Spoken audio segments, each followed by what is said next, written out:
recording? Yes, it's recording. Finally home, guys. Feels nice to be home. Feels nice to be back in the studio creating videos and recording after a long 1-month trip over in Europe. Just vacationing. I say it like this because I was creating content every single day, snapping so many shots and taking a lot of videos for my upcoming vlogs. So I have a bit of a work to do. But finally, I'm back home creating videos. What's up, guys? I hope you're doing well. I'm Tony Fuentes. Welcome back to my channel. And if you don't know who I am, in this channel I post tutorials on video and photo editing and also some vlogs mixed in. So if you like those type of things, consider hitting the subscribe button down here and also the notification bell so you get notified when I upload future videos. Okay, today's video is going to be a very casual one, but it's just going to be my editing process, how I edit photos for Instagram. So we're going to start off talking about how I take my photos, then how I edit them, and finally how I make these types of compositions that if you probably follow me on Instagram, maybe if you don't, you can go and follow me right now. I like to post these type of compositions with 3 photos just piled up in the same photo, just creating a bit of a story. Now, by creating these types of collages or compositions, what I'm trying to do is create a story or at least a post that is more entertaining than the plain old photo just posted on Instagram. So what I'm gonna do is jump into Lightroom and I'm gonna show you my editing process. So don't expect anything too complex. It's just gonna be my editing process, how I edit some photos that I'm gonna post later on Instagram. So let's jump into Lightroom. Okay, guys, so here in Lightroom I have a lot of clips and so many photos that I took in my trip to Europe. For example, I have this T7 Samsung and it's just 2 terabytes and it's practically almost full. So I have photos from Spain. When I went to Spain, I went to Italy, I went to Croatia, and also I went to Greece. So before we edit the photos, first of all, we have to take them. Now, when I'm shooting on field, I have to keep in mind that I'm gonna create these types of compositions. So for that, what I need first of all is to shoot a lot of photos, but it can't be the same type of photos. You have to shoot in different focal distances so we get a lot of variety and of different subjects on the surroundings. And of course, it has to be in the same scene and the same time of day. A great example of this is when I was in Florence. Let's say, let me scroll down. Here's the cathedral, all that's beautiful. But over here, all these photos that are highlighted are of the same scene. Now, this is a plaza that you can find in Florence next to the river. This one is very underexposed, but at the right of these pillars or these columns, you can find all the artists, which are basically just painting away and drawing and just exposing their work for the tourist or for people who are interested in their work. And here, for example, I found this guy, this old artist with some aquarellas, I don't know, watercolors you call it, and he was just observing the landscape, and then the next shot is him just taking all what he saw and just putting on the paper. Then I shot some surroundings, for example over here, some people just walking around. I noticed how the light is very similar to the previous photos because it's in the same situation at the same time of day. Then more artists in the same plaza. Once again, here are the artists just painting away. More underexposed images over here, and this guy wasn't too happy that I was taking photos of him just packing up his gear. More artists over here, and then I went into taking details. Now, what you want to do when you want to create these types of compositions is, first of all, you want a central subject. We have that with the painter.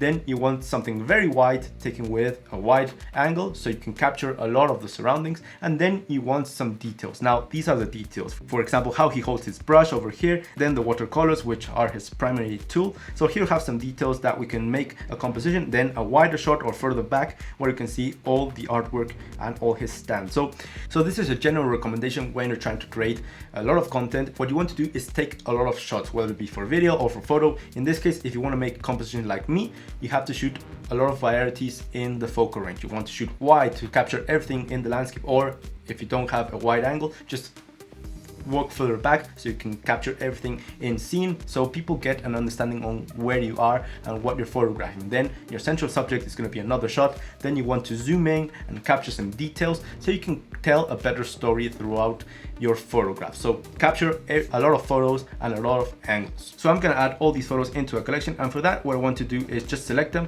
For example, I have all of them selected, and then I'm going to go into collections, create a collection and just name it. In this case, it's going to be One Florence, and then I'm gonna create it. Okay, so that's one set that I want to edit. Now I want to get some work done, so I'm gonna edit another set apart from this one. So let's say maybe from Greece. No, I'm gonna edit one from Hvar in Croatia. And this is a very nice town that you can find this beautiful architecture. It was a lot of influence from the Romans, but also from the Venetians. And yeah, it's a very beautiful little port, very relaxing. In the time I went, the people say that, well, the local people say that when it's June or August, there's a lot of people, too many. And for example, we have very interesting subjects. For example, we have some super yachts just docked in the bay, and then this guy was just fishing right beside one with his trousers just strapped down like if it were a camera. Here he was, the super yacht over here, and the water was crystal clear. Here is just beside the fisherman, and you can see those beautiful fish, and it's very deep. Okay, we're straying away. So this is the town, and what I want to do is capture some of the photos. For example, we have this one, typical Instagram photo. I'm just going to select it. And remember, you can rank the photos by using 1 to 5 on your keyboard. If you rank them with 1 star appears, up to 5 stars. And then from 6 to 9, you can add a color. So for example, all these photos that are basically shot in the same situation or the same attempt, what I'm going to do is just put a 7, which is a yellow color, and as we can see now, they have this yellowish tint over them. So I'm just going to select a few of them. Remember, I want some wide shots, for example, telling a bit of the story of the town where I am. So wide shots over here, detail shots. This is the cathedral. Just going to select all those. This one of the bay, boats arriving in the bay, quite nice. And maybe a drone shot to tell a better story, just a wider, even wider shot from an aerial view. So I'm just going to go all the way down and select over here the drones. For example, over here, this one isn't shot at the same time of day. This one is shot in the same day, but a bit later, so I'm not going to use it. Instead, I'm going to use some that I shot in the next day around midday, which will concur with the photos that I was selecting previously. So for example, we have all these. Yeah, I'm going to use all these, and I'm just going to drag them into the collection once again. Okay, so now that we have all our photos selected, as you can see, we have a lot of variety on shots. We have some wide, very wide shots with the drone to see the entire town where we are. Then we have some cropped in shots like the cathedral over here. Then we have some very first person and personal shots like if you were looking through my eyes over here. And again, we can edit all of them to create a nice composition because we have the variety on the shots. Now let's start off by editing this one, which is the first one. Now in the develop tab, the one thing that we have to keep in mind when we're editing a composition or a set of photos is that they need to be edited in the same manner with the same style. There's no point in having a composition of 3 photos put together if they're going to be color graded in totally different manners. For example, we have the top image color graded as a teal and orange, the middle one as a neon look, and the third one as a film look. There's not going to be any cohesion between these photos, and therefore it's not going to be a very aesthetic composition. So what we want to do is edit them in the same manner. Now, for example, for this image, what I like to do is, first of all, I'm going to bring up the highlights, just to bring them up just a bit, and bring down the whites. What I'm doing here is just creating a nice exposure, but bringing down the harshest sunlight that we can see in some of the buildings over here. Now the shadows, I'm going to pull them up so we retain a lot more information in the trees in particular. And then the blacks, I'm just going to pull them down just a bit so we have a nice contrast. Now one thing that you can notice in this image that's very apparent to my eyes is that the horizon over here is curved, and that's basically a distortion from the lens because it's a very wide angle. So what I'm going to do is go all the way down to lens corrections down here and just enable the profile corrections over here. And as you can see immediately, the horizon is a bit less distorted. Now, maybe your lens, if it's a very new lens or a very old lens, won't be loaded into Lightroom. So you can do it manually over here by moving the sliders of distortion and vignetting. For example, vignetting, I quite like it in this image. I'm just gonna return it, but distortion we can play around. Down here, over here we have some bow distortion, and if we go all the way down to the 200, we have some pin cushion distortion. As you can see, it now arches downward. So what I'm gonna do is just go ever so slightly around there, and I'm quite happy with that. Okay, next up, let's go with the tone curve. Now, first of all, in the tone curve, what I'm going to do is create several points. And these points, I'm not going to move them. They're going to act as anchors, so the upper part of the tone curve doesn't move. What I want to do is just add a faded look to this image. Now, as you can see, if we move one point up and down, other parts of the tone curve start to move because it acts like a wire. So what I'm going to do is just create a lot of anchors so the upper part doesn't move at all. I'm just going to move up the blacks just a bit to fade them out, just like that. And as you can see, the upper part just barely moved. So just a way to minimize the risk of moving all the other values in this exposure. Clarity and texture, I'm just going to pull them down just a bit. I don't want all that over sharpening that this 33 megapixel sensor has. Just make it a bit more soft, something like that. And it's looking quite nice. So this edit is going to be quite easy because I'm just rushing to edit these photos and upload them to Instagram. And another thing that I like to do is go all the way down to camera calibration. And camera calibration is the most powerful tool. I made a video about this one a couple of months ago. I'll link it up here in the cards in case you want to check it out. And what I'm going to do here is just add a teal and orange look. And basically what I'm going to do is just bring up all the light, all the aquas in the water by going down, not too much, otherwise the sky also changes to a very unnatural color. Just move it ever so slightly down, something like that. And as you can see, the oranges also start to pop up because they're direct opposites and they're complementary colors. Now what I'm going to do now is just add a bit of saturation into the reds to make the oranges pop even more, and also the blues. Now you can see if we put it up how the blues really start to pop up, something like that. And I'm quite happy with those results. Now let's say that this edit is finished. It's a very simple edit. Now I want to apply this edit to all the other photos. A nice way to do it is just by putting up the bar down below and selecting all of the images that we want to edit in the same manner. And then we're going to select sync. We're going to select yes, synchronize, and just basically let Lightroom do its work. And as we can see, all the images now have the same values that we've already added. Now we would have to go into every single image and just correct it because all of them were shot in different scenarios. For example, just pull up the exposure for this one.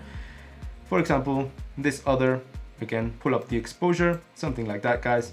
And also you can select them all and reset all the values. Now in this case, I'm not going to keep this edit that we just did. Instead, I'm going to use presets, and that's another great way that you can edit the photo series. So down here at the left panel, we have our presets. And as you can see, I've added my new summer premium preset pack, which is a preset pack that I created throughout this trip to edit all the photos of the different locations that I've been. So this preset pack is quite nice. In general aspects, it's a very cinematic look, but with very warm tones. So for example, we have the Attica, which I created for Athens. Attica is the region where Athens is, and as you can see, it's a very desaturated but very warmish tone. And as you can see, the greens and the blues, every single cold color is just a bit muted, so the vibrant colors from the warmish tones really start to pop up. Then for example, we have Milos, which is just perfectly made to really emphasize the coast on Greece. Then we have Murano for Venice. Now Venice is a very cold place even in summer, so we make this one a bit more muted, a bit more faded out. It's quite nice. Naxos, just replicating the warmth and the yellow beaches or orangey beaches that they have over there. Pila, which would work quite nice for all my photos with Dubrovnik, Gravla, Scala, and we can just keep scrolling down through the presets. Tiber, this one is for Rome, a very punchy and very warmish style. This one is created for Rome. The river Tiber is the one which Rome was established around. So there's a lot of presets over here, and they're all quite nice for all the adventures that you may have in summer. So in this case, I'm just going to use the one which is called Split. Now Split is just the town 2 hours away by ferry from Hvar, so I'm just gonna use it here and it worked perfectly. And as you can see, it's quite nice. One thing that I would do is just pull up a bit of the exposure, and with Y on our keyboard we can see the before and after, and it's looking quite nice actually. As you can see, it's very similar to what we did, but it's a bit more complex in the editing, just adding a lot of warmish tones, really making the sea and the blues really pop up, and just overall a very nice image for this type of beautiful clear waters that we have. Now I'm going to sync the settings once again so all the images are edited in the same way, and then I'm just going to go image by image, the ones that I like, just really nailing down all the details. For example, this one of the cathedral, I really want to make it straight, so what I'm going to do is just change up the angle and just guide myself by the rulers that we have in the grid, something like that. It's looking quite nice. Next up, this one, just pull up a bit of the exposure and maybe a bit of the temperature, just put it up to make it a bit more warm. It's looking quite nice. And as you can see here, we have some overexposure. For that, I'm just going to correct with the whites, just pulling them down. It's nice. This one, this very white shot. The boats arriving in the marina, just pull up a bit of the exposure and just pulling up the shadows. The waters really start to pop up. I can also go all the way down to HSL and illuminance, just add to the blues a bit more exposure, and also to the aquas, and it's looking very nice actually. Another shot of the cathedral, a bit tilted once again, something like that. Just gonna crop it and center it a bit more. And now in this case, I want to add a mask. Now I already made a tutorial about the masking tools and the brush tools and all the gradients. If you want to check it out, it's up here in the cards.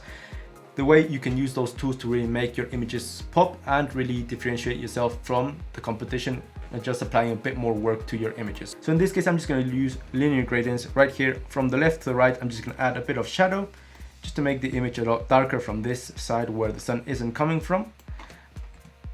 Then I'm going to create another mask and again a linear gradient, and this one is going to be from right to left, something like that. And in this case I'm just going to make it a lot warmer from this side because the sun is coming from over here, and add a bit more exposure, just draw it out something around those lines. And this way we're creating this image basically split in half by the church, where you have the sun on one side and the shadows and dusk on the other. This image is quite nice, I really like it. Shame that we have these two people just posing over here, and it's looking perfect over here. Maybe just correct a bit of the horizon with the angle tool, yeah, something around those lines. Yep, but it's looking nice. These ones I'm going to skip them. It's basically the same photos but with a bit of a castle. And finally we have the drone shots, and this one is looking quite nice actually, with the extent that this one is shot with the drone and the sensor is quite small, so the quality isn't quite there. So what I'm going to do is just pull down a bit of the exposure for this image, pull down a bit of the whites, but bring up the highlights just a bit, and shadow just put them up because it's a bit too contrasty. Drone shots are always quite hard to edit, but this one is looking quite nice if we crop it in. Okay, so basically I'm done with this set from Havar. Now I'm going to jump into ones from Florence and create another set before we jump into Photoshop and create the compositions. And for the next composition, I'm going to start off with this one, which is going to be my central image. I already made my pick. This one is my favorite of the bunch, so I'm going to place it in the middle of the collage. So I'm just going to start off by applying one of my presets. Now, I already know which one I'm going to use, but just for purposes of the example, I'm just going to scroll down through the presets to see how they all perform. And notice how all of them are quite flat, with the exception of the one that I'm going to use, which is Tiber. Now, all of these return a lot of information from the shadows, but Tiber is a bit of a warmish, contrasty preset, as we can see over here, compared to the original image, and it's a lot more contrasty, it's a lot more warm, and I like it a lot for this types of images. So what I'm going to do over here is just correct a bit of the loss of information that we have, because we have a lot of contrast. First of all, just going to amp up a bit of the exposure, and then the temperature, just going to put it up ever so slightly, so we have a more warmish image, just like that. It's looking fantastic. Now, another thing that I can see over here, which I'm not liking, is that the subject is a bit lost between the background and between the shadow. So what I'm going to do is create an auto mask over here, and it's going to be the select subject auto mask. Now, if you don't know how these auto mask works, I already make a tutorial about it. I just link it up here in the cards. It basically saves us a lot of time. In previous to that update, we had to select every single subject manually with the brush tool. It took a lot of patience and a lot of time, and it was very tedious. Now with a simple click, and as we can see, the subject has been selected, and with all we can appear or disappear the overlay. Just gonna add a bit more clarity to make the subject pop a lot more, not too much, he's not fine art. Just put it up around the 10%, a bit of the highlight, just put him up, and then the shadow, just put him a bit up so we have a bit more information. And just like that, slight touches just makes the subject pop a little bit more. Then I'm going to create another mask, and in this case it's going to be a linear gradient from left to right to make this pillar that has a lot of real estate in our image, way too much for my liking. Just going to apply it from left to right over here, and reduce a bit of the exposure just to make it a bit less dominant in our image, just like that. Hit enter, and this image is looking fantastic. Either way, the light is coming from right to left, not from left to right, so it works quite nice. Okay, now I'm gonna copy these settings or sync them up with the rest of the set so they work, and then gonna fine tune each photo. Now notice that I haven't cropped any single image to 21:9 or 16:9 aspect ratio. That's because I want the full resolution for me to have at my disposal when I create the composition on Photoshop, so I can choose which part of the image I use in the collage. Now right here we have the first one, which is a bit more of one with a wider angle, just because I'm further back, but it's telling a bit of the story of the surroundings of the subject. Right here it's a bit too warm compared to the previous one, so I'm just going to dial down a bit of the temperature, amp up a bit of the exposure, shadows in particular, and the blacks. Now we can see that we have 4 people over here and a beautiful dog. It's a bit too much with the blacks, something around those lines will be perfect. Yeah. And now we go to the next image. Now this one I'm not going to edit because I already have this one with the central subject. This one looks quite nice, just like that. Again, this one is going to be a bit irrelevant. Ooh. Then we have this one. This one is an interesting shot. Now I'm just going to pull up a bit of the exposure, and as you can see, the preset is working fabulously in this image, just making the image a lot more warm and turning all these blue tones into more cinematic tones over here. It's a very nice image. One thing that I can see is that it's tilted. So what I'm going to do is just correct the angle over here, just align it with the grid, the column with the grid over here, the pillars. Yeah, fantastic. And those very nice skin tones that the T-Bird preset has. More ambient shots, and then we're wrapped to these ones, which I am going to use in the composition. These are the detail shots. So we have this one with the brush over here, just in the paper, just doing its thing. Just going to up a bit of the exposure and temperature just a bit warmer.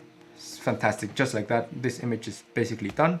This one with the watercolors just as the central subject, because it's the gear, it's a lot of detail. It's the gear that he uses to create his art, so I thought it was very important, and it turned out to be a very nice photo. So I'm just going to do the same, just up a bit of the exposure, temperature, and then with a radial filter over here, or radial gradient it's now called, just going to create a circle around the watercolors and add a bit of clarity just to make the watercolors really pop. Pull up a bit of the shadows, a bit of the whites and highlights, just like that.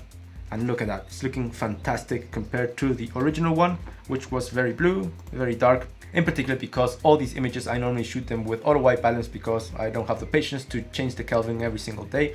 And I remember that day was a very warm day with a very nice warmish light, nothing compared to the files that we have over here, which are very cold. Now we have more to that tone in this image, and it's looking fantastic. Okay guys, so basically the edits are finished. Now I'm going to jump into Photoshop and create the montages, but first we have to export them. So I'm just going to select all of them, right click, export, and then the only things that I'm interested over here is that the quality is at 100% and it's JPEG, and then the resolution at 300 pixels per inch in case I want to print these photos. So I'm just going to hit export, and then I'm going to open up Photoshop. Now in Photoshop you can open all the files as you wish, one by one, but in this case I opened one, and then I'm gonna go all the way down to sequence commands. Sorry that this is in Spanish, but I had to reinstall Photoshop for it to be in English, and it's just a lot of work. I'm just gonna load up all the files as layers over here. So what I'm gonna do is just explore and then select all the files that I want to use for this edit, and finally one of the watercolors over here. So select OK and open them up, and as we can see, Photoshop opens them up as the same in the same file on the same tab as different layers. I'm just gonna go all the way down to this one, which I'm gonna use as a basis. And here, first of all, I want to crop this image. Now, I normally use a 4:5 aspect ratio, which is or was the largest aspect ratio vertically that Instagram permitted. Now with the new update, you can use 16:9, but still I'm not too favorable with that proportion. So I'm just gonna stick with the original 4:5 over here, just crop it. And now I'm just gonna move all these layers that we have in the other file up to this one. I make them, just scale them up just a bit, something like that. And okay, next, now that we have all our files on our image, just to create the composition, what I'm gonna do is go to view, and then I'm gonna create a new composition for the guidelines. So in this case, I don't want columns, I want the rows, and I want to add 3 rows, and just delete any spacing between and hit OK. Now, as we can see, we have these 3 guides, which I'm gonna use just to center all the images. First of all, just start off with the main image over here. I'm just gonna center him just in the middle. And now here with Control T, you can change the size and also just make it smaller or squeeze it or de-squeeze it. In this case, I don't want it to be too small, just like that. No, I want it to be bigger so he has a bit more dominance on the image, something like that. Hit enter. And then with the selection tool over here, the square selection tool, I'm just gonna delete all the excesses of this image so it doesn't bleed out into the others. Next, I'm gonna use this one up top, just put it below the original one. Now I don't want the central subject, which is the bike over here, to be centered so it doesn't compete with this one. I want it to be a bit more towards the right or to the left. Also, I can make it smaller so it doesn't compete at all. Yeah, but a bit towards the right, something like that, around those lines. The last one, which is going to be down below, is going to be the details of the watercolors over here. Also, not going to put it towards the right because otherwise the composition would be tilted towards the right. I want it a bit towards the left. And look at that, it's a beautiful composition over here, ready to upload for Instagram. Now, another thing that you can do with the composition is create some frames around them. So for that, just gonna use the guidelines and create a linear shape over here. Just draw it out horizontally, just make the width a lot larger to your liking, for example, over here. In this case, I'm just gonna use black. and then just put it over the guidelines to make sure that it's centered. Then you can also just with Alt or Option press down, you can just drag it to copy it. And now if you hide the guidelines once again, now I have this very nice lines or frames between. So this composition is basically done, and it works very well because on field I was thinking about the shots, a different variety of shots. Then in post edition I applied the same type of color grading, and finally I arranged them in a manner where there's some hierarchy to them. For example, in the center we have the central subject, then at top we have something that explains the entire environment, and down below we have a detail. So it's telling a bit of a story. So remember, you don't have to attain to this three-way composition. You can always just do what you want, just maybe split it in 5, maybe split it vertically, maybe in diagonally, just be a bit more creative, just to tell a different story. In this case, this is the one that works best for me, but I also use other types of cropping for my landscape shots in particular. So maybe I want to exploit the full resolution of a landscape that I really like. So for that, just gonna make an example, just gonna open one of the shots from Havar. Let's say I want to upload this one, but I don't want to crop it in the vertical manner. So what I like to do first of all is crop it to an aspect ratio which is equivalent to this one. This one is 4:5. I'm just gonna leave the 5 in the vertical just like that, and then I'm just gonna split it in 3 times. So 4 times 3 equals 12, and this is gonna be the composition that I'm gonna upload, something like that. Just make sure that the line is in the rule of thirds, hit enter. And now what I'm gonna do is just create a new guide composition over here. In this case, I want columns, 3 columns with no spacing in between. I'm gonna hit create, and then I'm just gonna crop every single one of these with 4:5 aspect ratio. First of all, I'm just gonna start from left to right. Just gonna crop it right there using the guides, save it, export it, then Control Z, create the same thing for the center one, save it, export, Control Z, and then gonna do the same with the one at the right. And just in this way I can ensure that I can export my landscape at the best resolution possible, and I can just make it a bit more interactive for you guys to scroll from the carousels to see the entire image. So this is a way that I like to make a bit more dynamic my compositions also within Photoshop. So guys, that's basically how I edit all my photos for Instagram. As you can see, it's not the hardest process. I normally just slap on a preset, tweak some values, add a mask here and there, and then I create the composition on Photoshop. And remember that the presets that I use to edit these photos, and I'm gonna use to edit every single photo from my trip to Europe, so it's gonna be a lot, are from the summer pack. Now the pack, you can check it up here in the cards in case you want to support me and ensure I don't starve to death and I can continue to upload some videos. But also it has a 20% discount for you guys that stayed all the way down to the end of the video with the code that's appearing right here on screen. Other than that, guys, if you can support me in that manner, although I'd be very thankful, you can just give it a like. It actually makes a difference, and consider subscribing. I'm Tony Fuentes. Cheers to all you. Follow me on Instagram, all those things. See you in the next one.